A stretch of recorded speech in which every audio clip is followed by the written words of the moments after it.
Hi, everyone. Thank you so much for joining us today on Burnt Roti's Anti-Blackness in conversation with the cover stars talk. I don't know why I did this long ass title for this panel. I'm really sorry. I don't even remember it. Thank you so much for joining us. We have a couple of things to say at the start. So my name's Sharon Dhaliwal. I'm the editor of Burnt Roti. And I'm going to be doing this every now and then because there's a noise that comes up when people want to come in from the waiting room and I get distracted by it.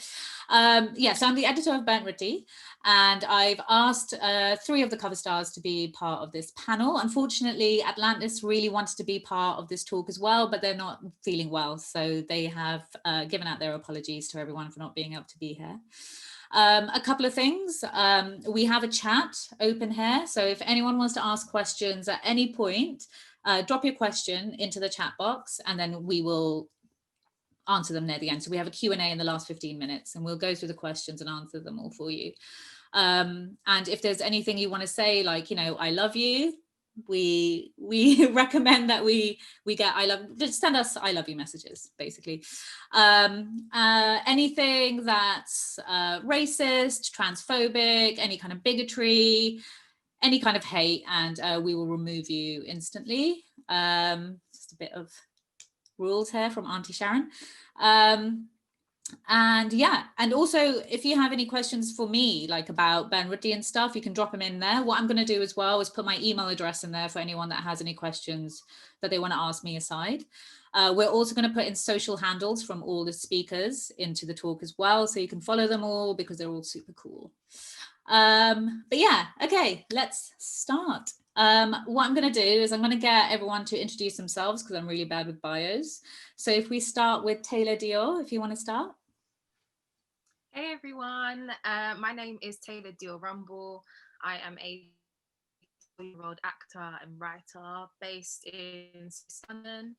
And I'm really excited to be here. I'm happy that so many people have joined, and I hope we all take something really great away from this conversation. I'm so happy to be here, and thank you for having me, Sharon. Oh, thank you, cute. You're so adorable. Bilal?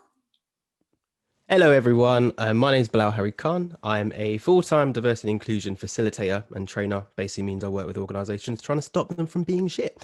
Other than that, I am a podcaster and a little bit of a writer. I say that, but I'm not that good at writing. So I'm looking forward to speaking because that's what I'm better at, and looking forward to this conversation. So thanks for having me, Sharon. Not that good a writer. I mean, if we haven't already, by the issue, but read the essay, And Hafsa, if you want to introduce yourself. Hi, everyone. My name is Hafsa Zayyan. I am actually a full-time lawyer, but somehow ended up writing this book on the side. And so I guess that's why I'm included. Somehow I'm a creative. But yeah, I am the sort of inaugural winner of Murky Books 2019 New Writers Prize. So my book comes out on Thursday. And yeah, I'm excited to have this conversation. Thank you for the clap, Taylor.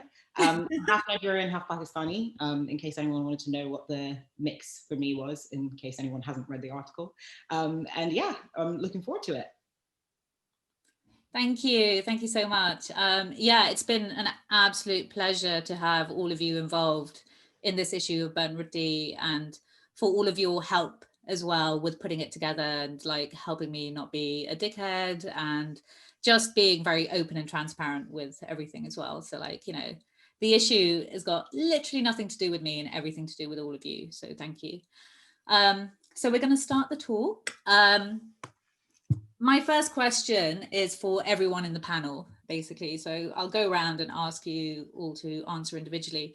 But I wanted to know how you all felt being approached by Burnt Roti to talk about anti-Blackness. Like, what was your firstly, what was your first feeling out of it? And then throughout the process, how did you feel? Taylor Deal? Yeah, my first reaction was it's about bloody time, not necessarily like it coming from Burnt Roti, but just anybody South Asian kind of starting that conversation. So I was very, very happy about the news. But I don't know if a lot of people in like this chat know, but I know that the anti-Blackness issue that Burnt Roti has prepared, it's actually been in planning for quite a long time. So just in case anyone didn't know, this isn't like a knee-jerk reaction to what happened in 2020. It's been in the pipeline for a very long time. So I was very happy to be asked to be part of something like this, just because it is kind of the elephant in the room within South Asian communities, and being half Black and half Asian, there's never really been a moment for me personally when I can have this discussion with my family or with friends or anything like that. But the fact that this issue exists and now this can be a tool to start those discussions, yeah, I was just grateful. I'm very, very honored and humbled to be approached by Burnt Roti, to be honest. Oh, cute. This is almost like everyone make me feel good. No, but like I want like, you know, the honesty about, you know, the kind of process as well, because I have spoken to a few people that say that there's so much trauma involved in like regurgitating these kind of issues that happen. Yeah. And when there's like a light-skinned, like, you know, Punjabi girl that's like, hey, let's talk about anti-Blackness, sometimes it can be like a bit like, you know, so Bilal, like, how did you feel about it? Yeah, I just want to echo You that. were It the was first people I contacted, weren't you? it was like years ago, I think, that we started talking about this, which is amazing that, you know, it took that long for this conversation to finally be in print and be in life, which is like testament to you and your hard work over the years. But I was just like, of course, this is a conversation that needs to be had. It's something I love talking about, but I do not think I have enough space or see enough in the world this conversation happening. So for me, it was more like, absolutely, count me in. I'm here. Amazing. And Hafsa?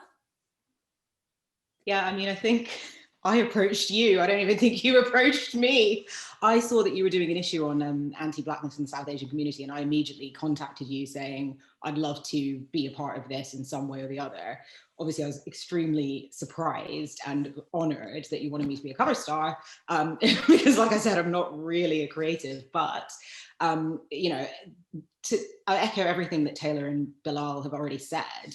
But even more so to the extent that I leapt up at the opportunity to talk about this and actually, you know, emailed you straight away and just wanted to know, you know, in what way I could possibly contribute to this issue, because exactly like Bilal says, it's obviously a topic that is very personal and dear to all of us, but something that's basically never really talked about. And to be completely frank, I didn't know that there are other sort of like half Black, half South Asian people out there other than my siblings, genuinely, because my entire father and mother's side of the family all married within their own races. So I am the only one in my entire family who's mixed, and I have not met many people / any people. I mean, obviously Kamala Harris, she is half and half, and that's great and everything, but you know, I didn't know of her until quite recently. So, you know, in my life growing up, I didn't know these types of people, and it's great to actually be introduced to people who are like me as well. Amazing. That was a lot cuter than I hope, like, well, than I expected. Like, you know, because a lot of the time when I talk about this stuff, people do say that there is so much trauma, but you guys are just so cute.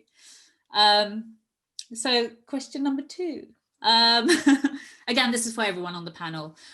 Is there something that you wish was covered in the magazine that wasn't? Not just in the sense of full topic matter, but also maybe the way something was approached as well. Like, do you want to say, like, if you have the copy or the issue, this is a subject matter that was discussed, but we want to add this onto, or whatever. Like, is there anything that you feel was missing? Taylor Deal? Do you know what? Like, I'm literally flicking through it like as we speak, and I felt like most things were covered, not just like within everyone's essays, but I was saying to you earlier, Sharon, that there were so many things that I just didn't know about, like Pakistan's Shidi community, the Siddhi photo series, the Dalit Panthers. Like, there's so many things that I just weren't aware of. So I, of all people, have nothing to say about what needs to be added, because this was like such a big learning experience for me. And the part that really touched me was like the Black Trans Life Matter kind of section, and all the names that were included. So like, honestly, there's nothing from me that I feel like needs to be added at all. I feel like this is a very comprehensive, helpful tool, to be honest. Yeah. Sorry, I wish that I had something to No, add. no, that's great. Again, this is all a talk about how great I am. No, but to be honest, like it was such a learning process. Like everything that was sent in. I mean, it's again, like I said to you, Taylor, earlier, I didn't do anything. Like it's all these people that had all this knowledge that sent all this stuff to me. I didn't know about the Dalit Panthers at all. And then I read that and I was like, damn, like these things are just, they're out there. They are archived in certain places. They're hard to find, you know, you have to research.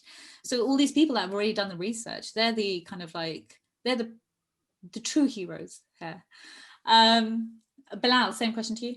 I was literally just going to echo that for me, it was as much an educational experience as it was amazing to be part of. Like I learned reading that magazine, and it's hard now. I'm going, what else did I want to know? Because I feel like it was such a learning experience for me, just even flicking through the pages. So honestly, I'm lost for words in answer to that question. Okay, it's cool. Again, I'm great. Hafsa?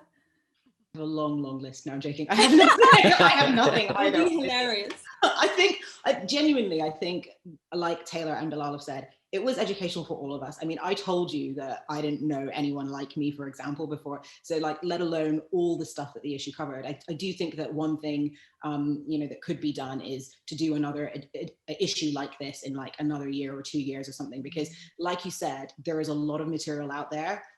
Your issue like probably just scratched the surface, and there's probably still so much research to be done, so many more topics to be uncovered, and so much more education to be had for everyone who's reading Burnt Roti and you know the wider community. So yeah, I think where we started is amazing, and it's great, and it's super educational, and I'm sure there's more to be uncovered. I just don't know it. Ooh, Yeah. I just thought of something which is basically based on the back of what everyone said, and I was thinking around like an intergenerational conversation, which I think could be super cool. Just when you said like, oh, I'd love to see another like same thing come out again, I was like, oh, it'd be so cool to talk to like my granddad. I mean, he's dead, but to talk to that generation and see what their views were would be pretty cool. No, yeah, that is one thing with the issue is it is predominantly young people. Like it's put together by young people. I'm putting myself into the bracket of young people. I don't give a crap. Like you guys can say what you want, but I'm a young person, thank you. But it would be fascinating to hear the stories of different generations, you know. And perhaps slightly traumatizing as well. Yeah. Because I'm sure the older generation's views are not that similar to ours. Yeah, there is, I don't know, there may be quite a lot of editing that needs to be done. But yeah, I think that is vital, and I think that's with all conversations that I had like through most immigrant communities as well. Like we tend not to focus too much on like older generations, but that's where our history is, and that's where the stories lie. So that would be interesting, actually, doing another issue like a couple of years later, you know, talking to different people. I will make a note. Okay, so Bilal, I got a question for you. Actually, I wanted to actually say as well, sorry, this isn't in the document I sent you before with all the pre-approved questions, but do you remember when we went to that Diwali celebration? Yeah. Yes, I do. And you said to me, you were like, I have never been to an Indian celebration before. Yeah, that is true. Is that still the first one? Have you been to any since? No, I'm like sitting there going, have I been anywhere lately? No, I haven't been to anything since that. And that's still the only basically Indian only event that I've ever been at in my life. And I got to share that with you. How nice. Yeah, that was fun. That was really cool. But the actual question for you. So yeah, you speak a lot about, you know, being both Black and South Asian, and you had a video with the BBC and you did an article as well, and it was so fascinating. I remember when I first watched it, being like, this is interesting, this is amazing, these are the conversations that need to be had. But while you were having these conversations, did you find it, I don't know, difficult to be outspoken? Did you have any pushback from family or anything?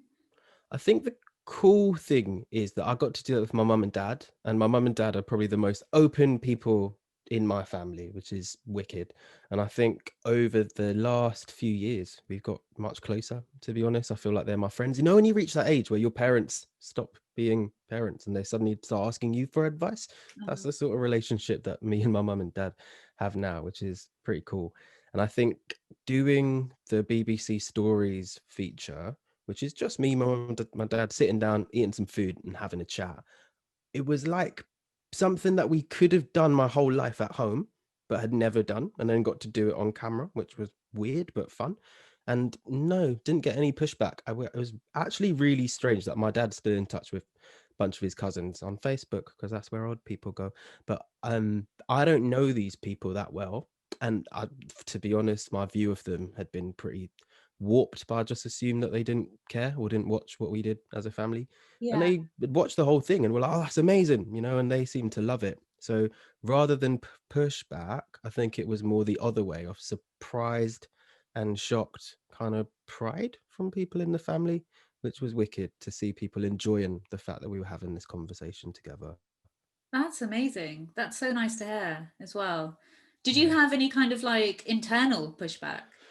About doing it, Hmm.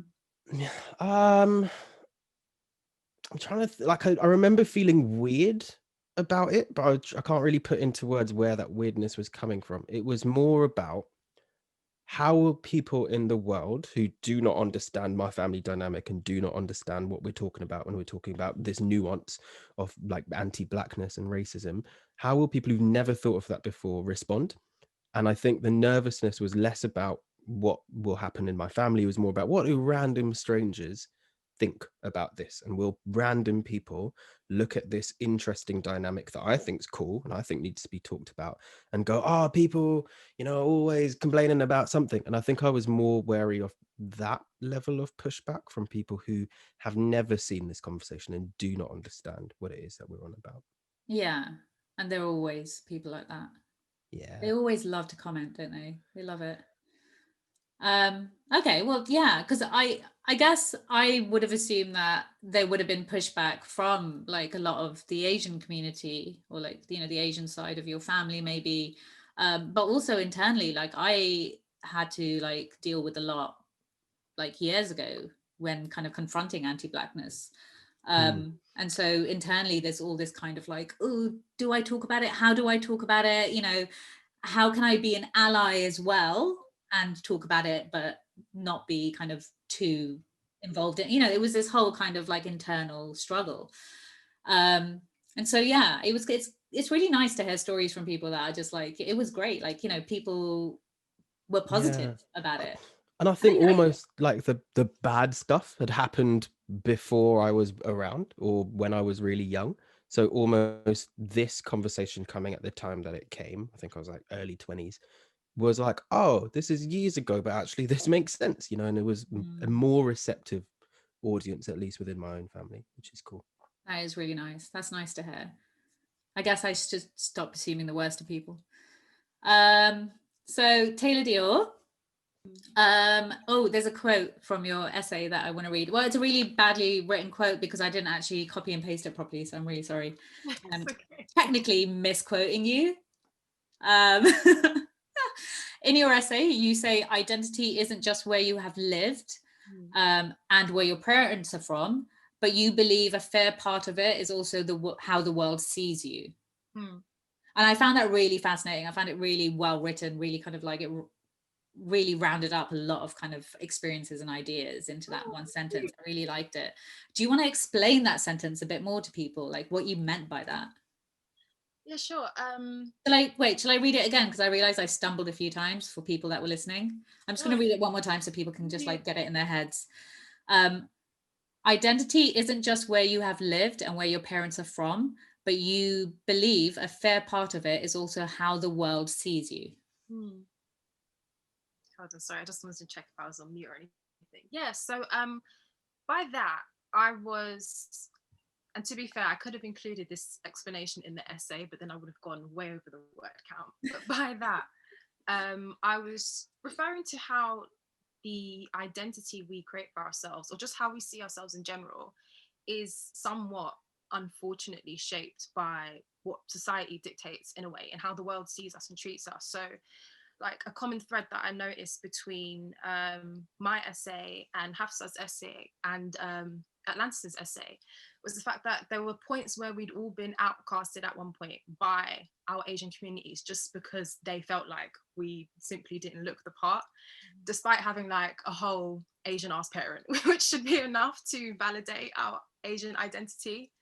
And, you know, going from my own personal experiences, a lot of people never guess that I'm half Bengali. And, you know, because I think I clearly appear as a Black woman by the world standards, but also by like the standards of Asians as well. So, and I also mentioned in my essay, like as much as I tried to maintain this like balance of both my like Asian and Black identity, the older I got, the more I just realized that no matter what I do or say, everyone, including members of my own Asian family, sees a Black woman, and I can't change that, nor would I want to for that matter. And I felt like that was really echoed when I started working in like predominantly white institutions alongside like Asian and Black colleagues. So like straight away, I would always build that like instant rapport with like my Black colleagues because, you know, we can identify within each other. But whereas like my Asian colleagues wouldn't even like bat an eyelid at me until like my Asianness somehow came up in conversation. Like if they saw a picture of my mom, or if they like saw me tweeting about paratha, because I'm always tweeting about Asian food.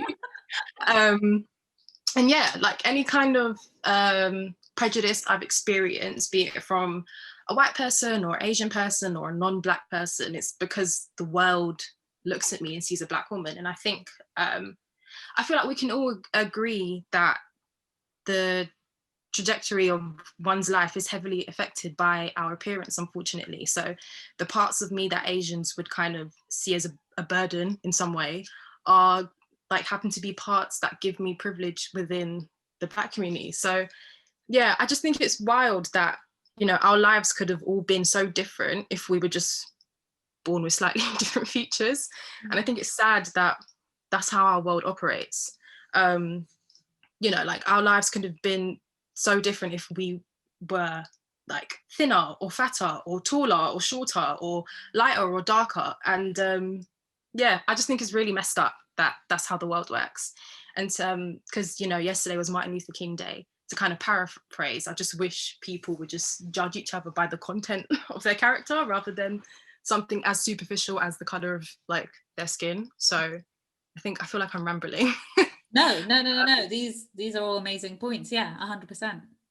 But yeah, I guess to kind of close my little point, like I would do everything I can to like use whatever privileges I encompass to like lift and empower those like in my communities that aren't seen or heard enough. And I would just like always implore everyone to just do the same and look within and use whatever privilege they may have, no matter how big or how small, to just like do the same. So yeah, buying an issue like this and like listening to this kind of discussion is a great first step. So shout out to everyone here and listening and learning and stuff. But yeah, I hope I answered your question. I really felt like I was rambling. No, you didn't ramble at all. You're 100% good. Because it's about how people perceive you, you know, the judgment that they make when they look at you, 100%. And we are definitely living in a world that is that superficial, that it will judge you on solely your appearance before anything else. So having to navigate that as like a Black and South Asian person who looks more Black than South Asian, like, do you know what I mean? Like, it made sense. That was such a good sentence. Like, when I read that, I was just like, damn, yeah. So thank you, Taylor Deal. So Hafsa, I have a question for you about your essay as well, which was fantastic. I'm pretty sure I emailed you back being like, please, no changes.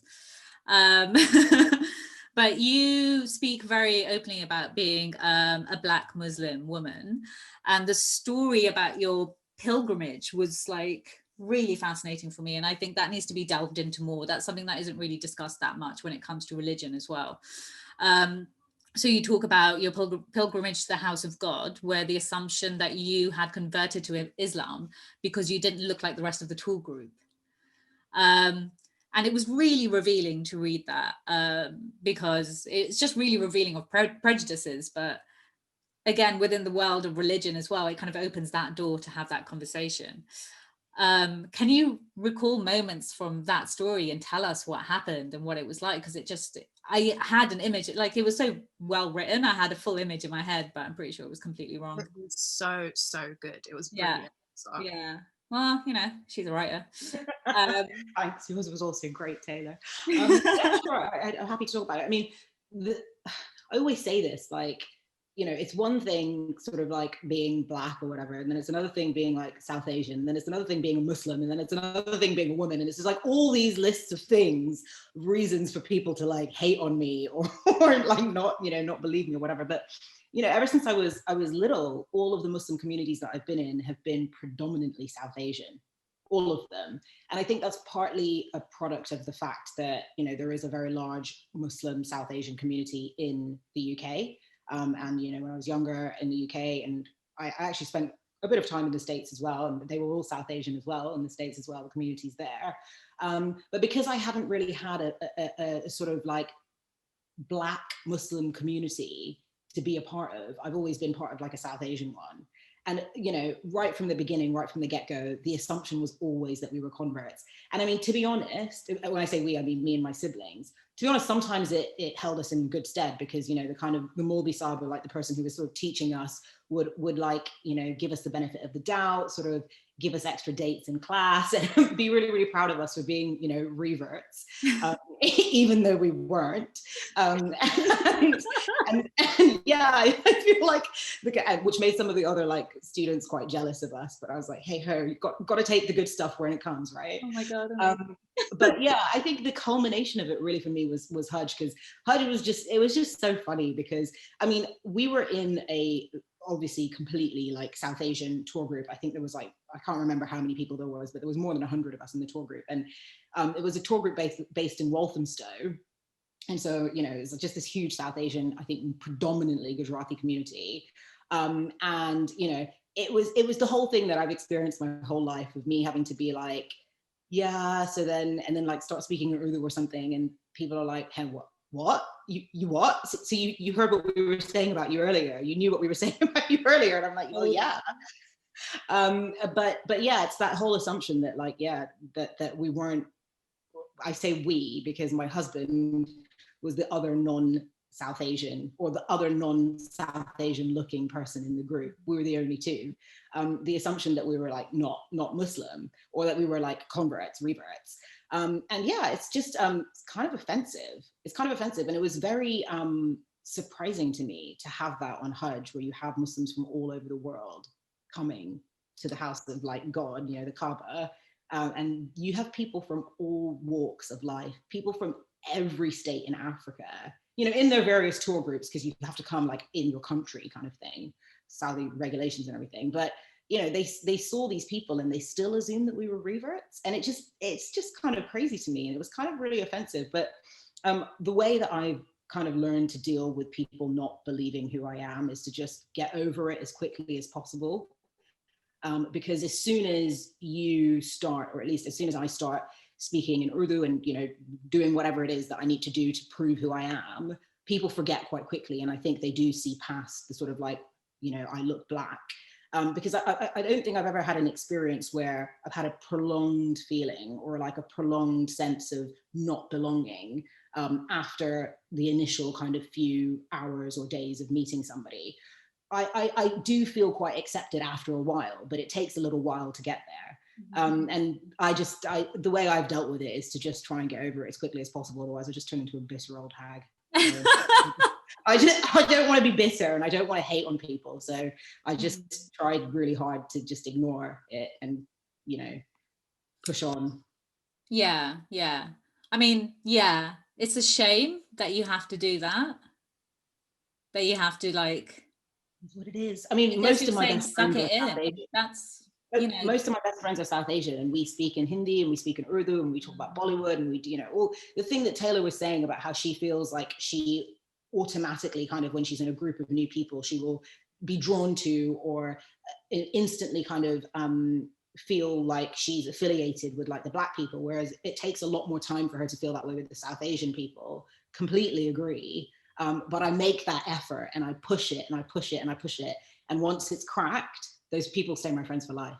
So Yeah. it's one of those things where you just have to work harder to Yeah. be accepted. And that's something my parents always said to me growing up. You will have to do, as an ethnic minority and a woman and blah, blah, blah, you will have to do things 10 times harder to get into the same position as other people in your, who are your age, who are not the things that you are. I feel like that's a really healthy way to look at it. Well, much more healthier than like my whole way of dealing with it, because I feel like, especially after I wrote like the essay, I felt like I ended it on a note of like, if I'm not accepted here, then I'm not going to be here, period. Like, I don't need to do all this kind of hard work and like just for you guys to accept like who I am and who I was born as. Do you know what I mean? But I feel like the older I'm getting and the more detachment I'm feeling for this country, the more I really want to get in touch with like my home, my family's home. And the more like, when I get older and eventually have kids, I want them to have that kind of connection. So I do feel like now that I'm getting older, I do want to make more of that kind of effort. But because I'm stubborn and mean, I think it's going to take me a while. But yeah, I'll get to that kind of balance point. There's no like one way of living or one way of doing things. There's millions of ways of dealing with situations and being a person that you want to be. If someone is living it this way, it works for them. It doesn't mean it will work for you. Sure. There's no right and wrong in it. It's experience, right? It's how you can deal with it. It's your own personal I can't put up with some certain bullshit, but some bullshit I can put up with, but other people, it's the other way around. So yeah, it's definitely an individual kind of way of living. Totally. I would add to that as well that I think because my South Asian side is such a massive, massive part of my identity, in the sense that to the overshadowing like my Nigerian side is my Pakistani side.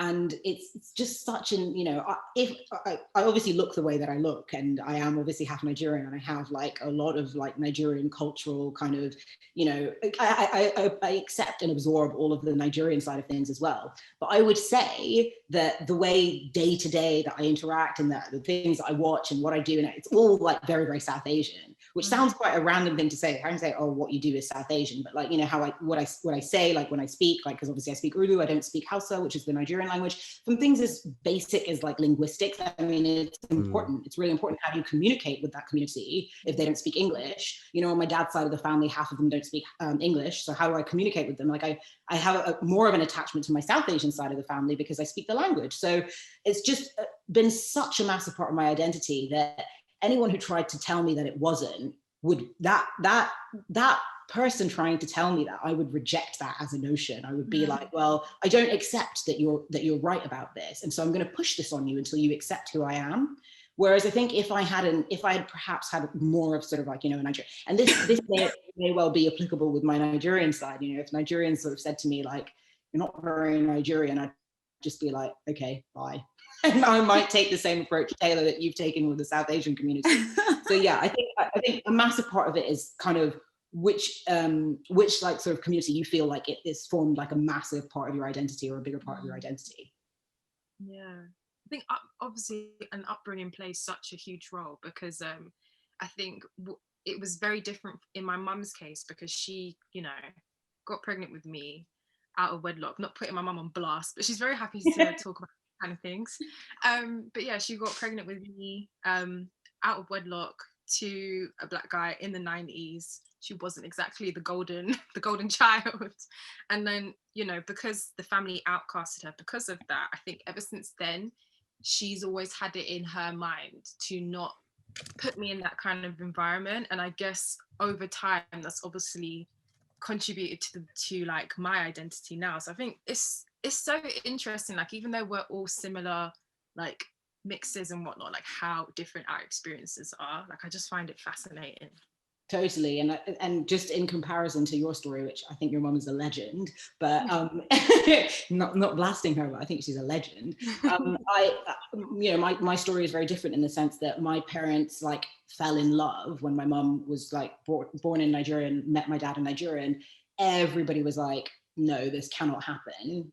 Within that Pakistani community within Nigeria where she was living, everyone, including my mum's parents, said, no, this just can't happen. He's like a black man. It's just completely unacceptable.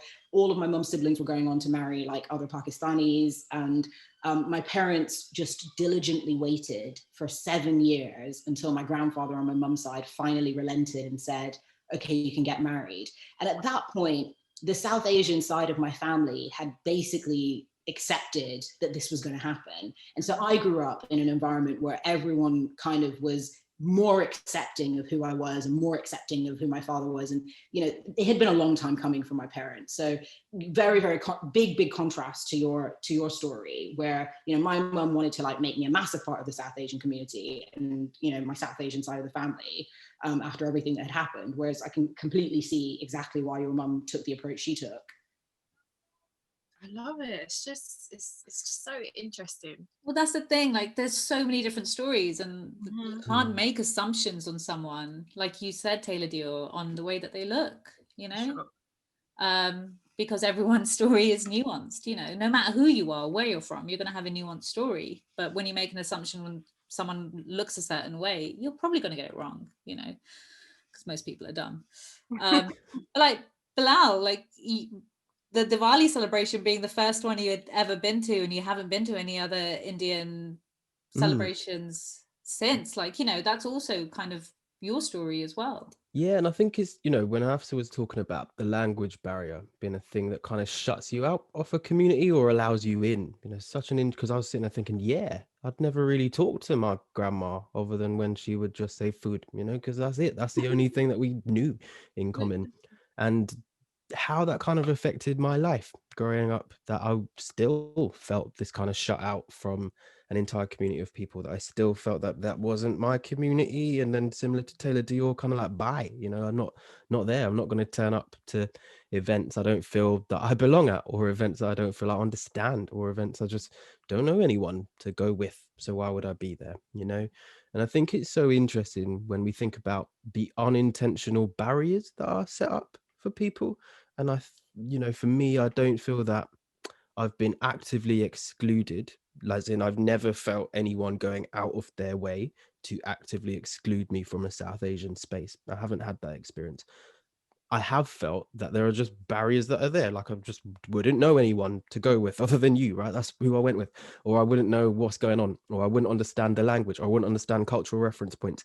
So do you know what? Actually not for me. And that's the sort of stuff that's interesting, listening to your experiences about the things that have happened. But I think for me, it's kind of things that haven't been done on purpose that have also made me feel, well, that's not where I'm at, or that's not where I should be going.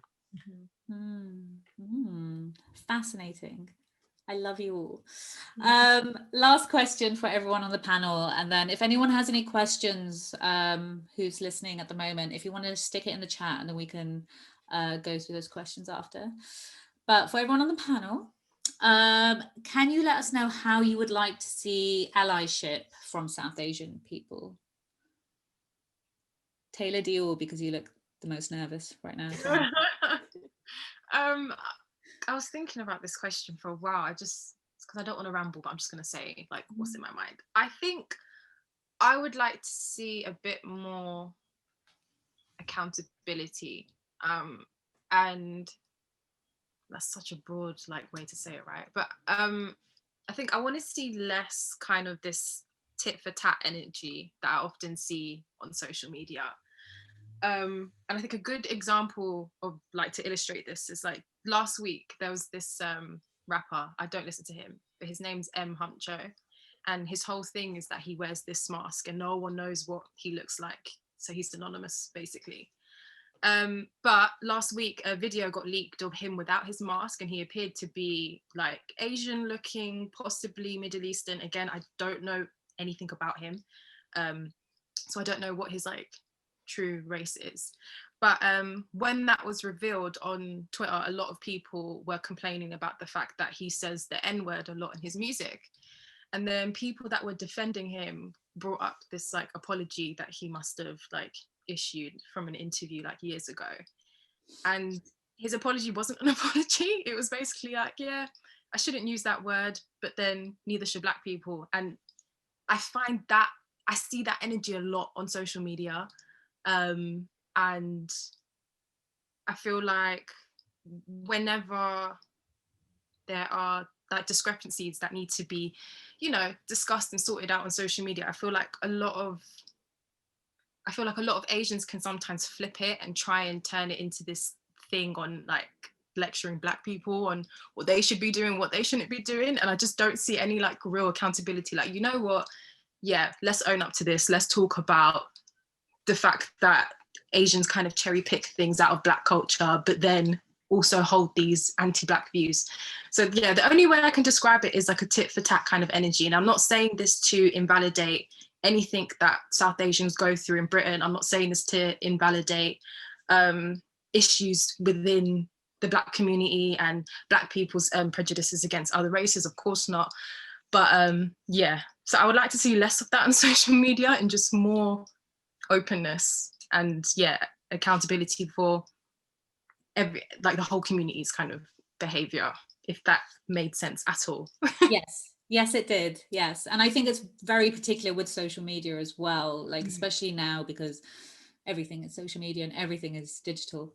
But yeah, I think that's very true. And we do see a lot of Asian people and South Asian people who do that. Definitely. I see it a lot. Like a lot of my timeline is very Asian. Like whenever I remember like a while ago, my now ex said, "Did you say something about me?" Because a bunch of Asians looked at my Instagram stories. Because like my whole following are Asians. So I see these conversations and I see this stuff happening, and it happens a lot more than some people are actually aware of. And it's definitely something that needs to be discussed more. It needs to be dealt with. And there needs to be people that don't just allow South Asians to like have these kind of conversations. You know, like people should be stepping up as well, because I see a lot of silence. For sure. Bilal? Yeah, I think I touched on a couple of these sentiments in the article I wrote, but to just support Black-owned businesses is a great start. You know, that's a great place to begin allyship. And also kind of what Taylor Dior was just saying about when people appropriate Blackness or Black culture or Black vernacular or way of talking, just call people out on it. Stop it. You know, it's not cool. Let's move forward from that. And then the last thing I'd say is to show up for Black people and don't make everything a BAME issue. I think whenever there's a Black issue, it's like, oh, this is our thing too. But no, there are some issues which are just Black people's issues, and show up for them, support them without sort of making that your issue as well, and centering self. And when people are talking about their experiences, actually be there for them to give that space. I think would be wicked. Amazing. Hafsa? Yeah, thanks. I echo everything that's already been said.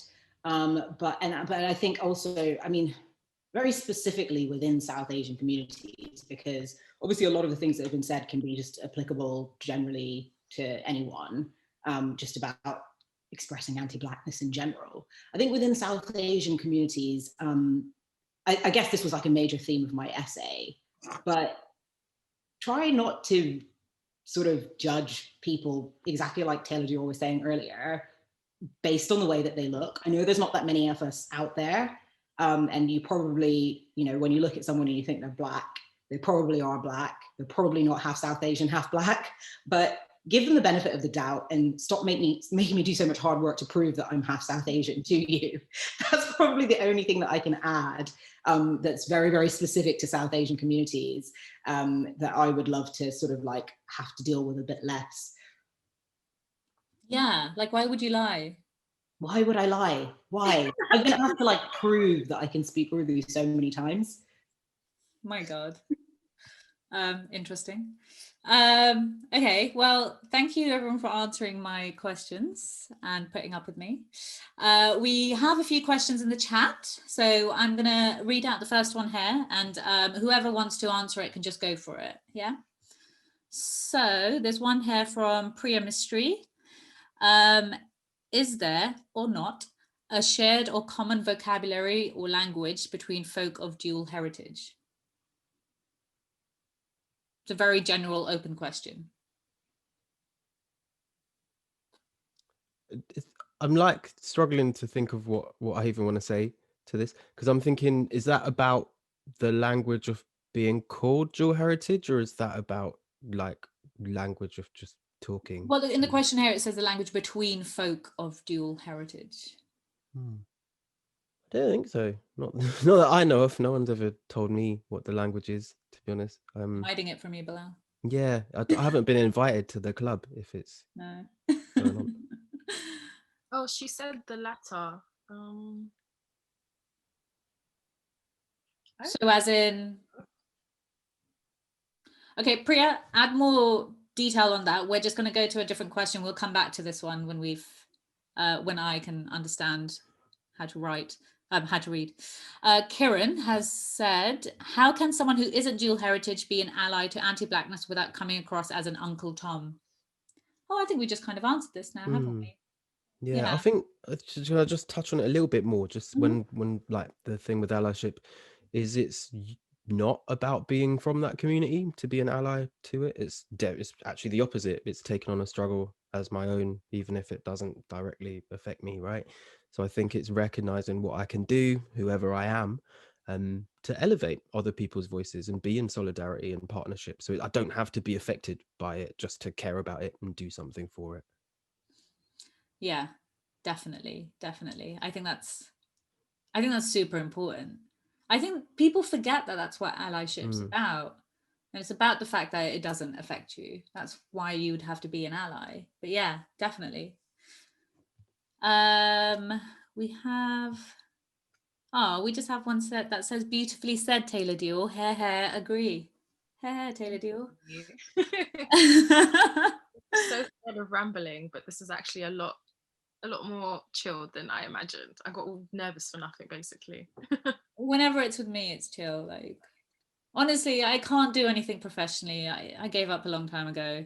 Oh, don't be silly.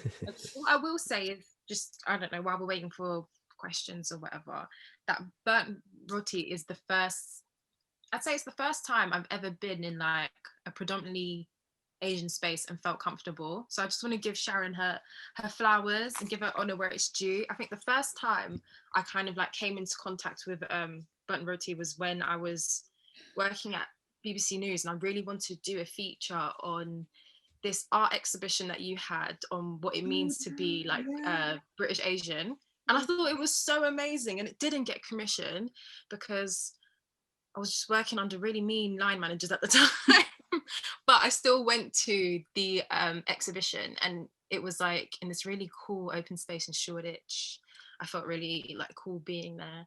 And yeah, it was just the first time I'd been in a space with Asians that weren't like my really stereotypical cousins. It was the first time I'd been in a place where there was like queer Asians and creative Asians and just like cool other people like in general.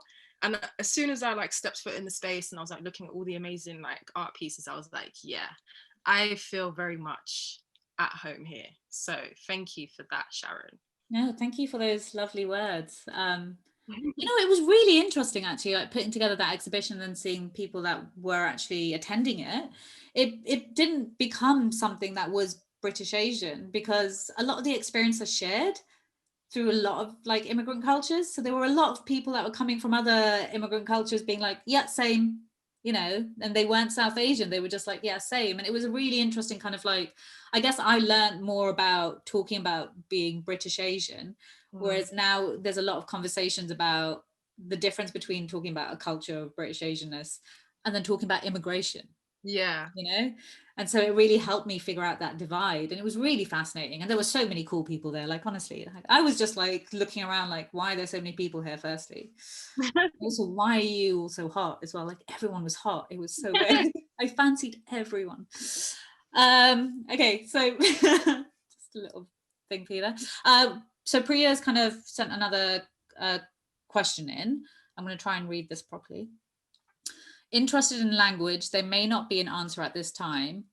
With time, generational and identity shifts, at times language evolves, possibly because there isn't existing language to express it or new ways of expressing yourself. So language may refer to verbal, visual, fashion, music, or other. Hold on, let me. So I guess the shared language would be the shared verbal, visual, fashion, music of dual heritage. Mm. Is there a culture of dual heritage people, do you feel? Not particularly with language as language is taken kind of like on face value, but as a culture. Yeah, I think if anything, there's definitely like shared experiences, no matter what parts of the country, what parts of the world you're from. Is we can all kind of, yeah, I feel like anyone mixed can identify with not feeling like they belong in certain spaces, or feeling like they need to overcompensate one side to make up for the other. So like for me, when I was a kid, I would try like my absolute hardest to be like all up in the South Asian culture, and like watch the soaps, eat all the food, Watch the soaps. yeah, like the Even I natoks, can do. and all that kind of stuff. Like I would try so hard to be all up in that, because I was like trying to overcompensate for how I looked and stuff. And I feel like a lot of other kind of dual heritage people can maybe relate to that. So I think that could possibly be like a shared experience. But yeah, I don't know if anyone else has any other thoughts on that. Yeah, I I think did there's. that. Oh, no, go Oh, ahead. you go, Bilal. No, you go. No, you go. Keep doing this. Do this all day. I think that for me, there's obviously shared experiences, as Taylor Dior was saying, but there's also I would never say that all dual heritage / mixed heritage people are the same, because even on this panel, we don't have the same experiences, right? So whilst there are some things that are shared, there's a lot of different, and there's not like a monolithic experience of dual heritage or mixed race individuals. So whilst I think, we could probably all talk about some things in common, I would actually say that there's not a shared language in that experience of everyone. Yeah, to be honest, I was actually just going to say that anyway. Sort of as we'd kind of already covered off in the conversation, how different my experience is from Taylor Dior's experience, for example. So, just from two individuals talking about it, you can already see how varied and different our experiences are. But you're right. I mean, there are obviously things like Taylor Dior identified, like we can all kind of probably identify with not feeling like we belong, or feeling like we're straddling two different sort of cultures or two different identities. But that's not necessarily even dual heritage thing, because a lot of like immigrant children or second generation immigrant children who come to this country, like you, Sharon, for example, you might not feel like that. And I don't think necessarily, you could probably empathize to the same extent, with me, how I feel about being, about not belonging, or about feeling like you're still kind of working out your identity because you're South Asian, but you're living in like modern day, predominantly white Britain. So in terms of really focusing on just like dual heritage people, I would agree completely with Bilal and say that there's probably not a general kind of everyone kind of, feeling the same way, or a general consensus or a language. And again, like I said, I didn't know that many of us out there until recently, at least not that many that are like me, half South Asian and half Black. So, or like us, I should say. So yeah, I agree with both of the things that have been said. I love that, you didn't really have or know that many people that were mixed Black and South Asian, and now you have like a door opened with like Bilal, Taylor Dior, Atlantis, like, there's kind of like an introduction almost to like that shared experience, while there is kind of no shared experience between anyone, at the same time there's kind of a shared kind of nod almost, so I kind of love that for you. But yeah, it's now 8:01, gone over time, unbelievable. But I want to say thank you to all of the panelists for doing this today. You're all amazing. Thank you, each and every one of you, for putting up with me, all of my emails and all of my nonsense, and creating something so beautiful and so important. And there's so many people that we have really sent out a bunch of orders. There's so many people that are reading your essays right now, and they are absorbing all of this information, and that is so important. So thank you, each of you, for being involved. And thank you for everyone for coming to this talk and for listening and for sending in your questions. And sorry, Priya, that I didn't ask it properly, but we can send out a blanket email to everyone with everyone's handles and stuff. So if you want to speak to people, you can just like tweet them. Sound like an old person there. But yeah, thank you everyone, and follow Burnt Roti Mag as well. But cool. Have a lovely rest of your night. I'm going to drink a bottle of wine. Thank you, Sharon. Thank you, Sharon. Thank you so much for facilitating. Bye. Bye. Bye, everyone. Bye, everyone.